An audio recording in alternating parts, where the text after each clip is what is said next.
Hi everyone! So, not long ago, I made a little video telling the story of why I sold my Royal Enfield Himalayan. And beyond my wildest expectations, that video became this big hit. And I want to thank all of you because overwhelmingly that video has such thoughtful comments, and I think it's a positive contribution to the Himalayan community on YouTube. So I thought I owed you guys a follow-up video because I got to ride it again recently, and it turns out I really do miss owning a Himalayan. But it's not just the bike in itself that I miss. Let me explain. I had the chance to ride it again on an all-Himalayan motocapping trip recently, and before that I test rode the Scram 411. So after owning the Interceptor for a while now and trying some much faster bikes, I can better explain to you what it is that the Himalayan provides that faster bikes don't. Do you guys remember that classic ad campaign that went, "You meet the nicest people on a Honda"? Well, I can tell you, you definitely meet the nicest people on a Himalayan. Just last week I was at the mechanic with my Interceptor and I met a guy who had just bought a brand new Scram 411 literally days ago. And we instantly struck up a conversation. He had such a relaxed, gentlemanly vibe about him. He was going back to riding after 14 years, but he was also really into restoring classic bikes, even owning a 1950s Triumph Speed Twin. And, just so happens he'd followed my channel since last year. And, shout out, brother, you know who you are. It's that connection I'm talking about, that shared love for unassuming bikes that don't scream superiority, but are so much more than the sum of their parts.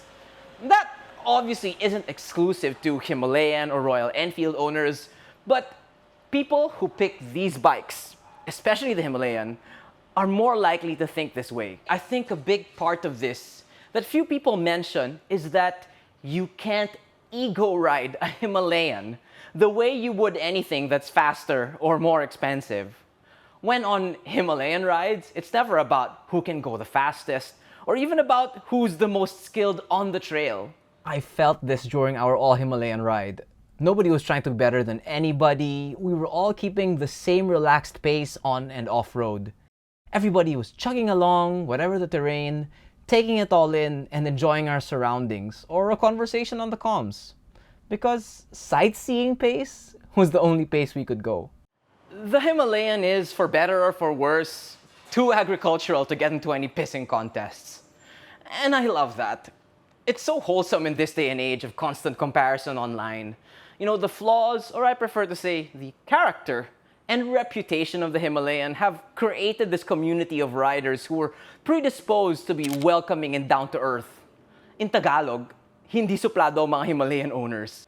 They also tend to have a spirit of adventure, qualities exemplified by the bike's most famous rider, Norali, Itchy Boots, who really is the exemplar of staying good-natured and not complaining even when the going gets rough. But this isn't all just about the bike's character in the popular imagination. I think there's still few, if any, bikes like it that can cover long distances comfortably while making off-road accessible to scrubs like me, while having that retro round headlight look and old air-cooled thumper vibe, while also being able to take a beating. Don't tell anyone, but I literally ran into a truck with it once and I rode home unscathed. I also still enjoy the bike's raw character, especially having ridden the carbureted version with no ABS. It really makes you feel connected to the road, the machine, and your surroundings, not like you're riding a robot on two wheels that nearly rides itself. Now, I would be remiss if I didn't talk about bikes of similar character. For those of you who've mentioned them in my other videos, we don't have Yezdis here or the Hero X-Pulse, neither of which would be highway legal anyway, like the Himalayan is. It's also near impossible to find the CRF 300 Rally to test ride here. That's Itchy Boots' new ride, so it does come with an Explorer's seal of approval.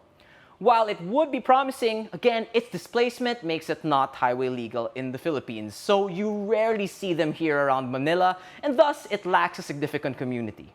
I've already covered the CB500X and 390 Adventure in other videos, and you can check out these videos for what I think about them. But in short, they're totally different bikes for different types of riders. Now, what about the Kawasaki KLR 650? It's probably even more of an unkillable tractor than the Himalayan.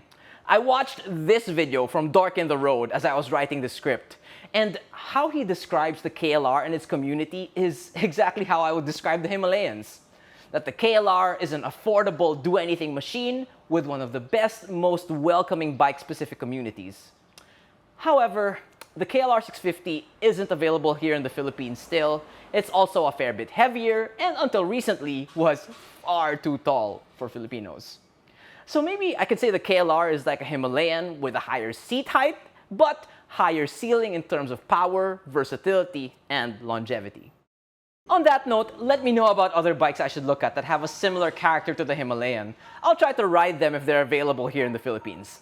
In any case, in my humble opinion, if there's anything Royal Enfield really excels at in this country, I'd say it's in the quality of its community.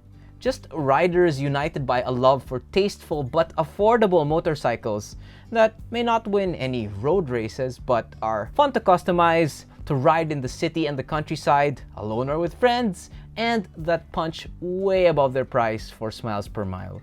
Don't get me wrong, my riding buddies all ride more expensive bikes and they're also the nicest people to be around. Shout out to our favorite ka-XP of the month, JD. But to be frank, in the Philippine motorcycle scene, people often judge you more on the price of your bike than how much you love riding them.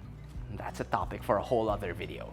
So there's an odd satisfaction to owning and riding a bike like the Himalayan that will never compete with other bikes for power or for flaunting your wealth, but can go further with an average rider than most other big bikes.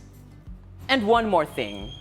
I know the Himalayan 450 and 650 are coming soon, but I also think we lose something when we gain more speed. Hopefully those bikes will balance the Himalayan character with better power, but I'm willing to bet that the 411 will always have its place as the little rugged adventurer we all love. In conclusion, the Himalayan 411 is the kind of bike I still wish I could have in my stable for when adventure calls and speed isn't called for, and that connects me with one of the most supportive, down-to-earth, and adventure-loving riding communities. When those people get together where Himalayans can go, I have to admit, magic often happens. And that's it. That's my extremely subjective take on why I miss having a Himalayan. If you enjoyed this video, check out some of my recent vlogs like this one from my all-Himalayan moto camping trip or this tutorial on making great moto vlogs. And if you didn't enjoy it, well, argue in a civilized way in the comments, then go back to watching Yummy Noob. Thanks so much for watching. I appreciate you, and I'll catch you on the next ride. Peace out.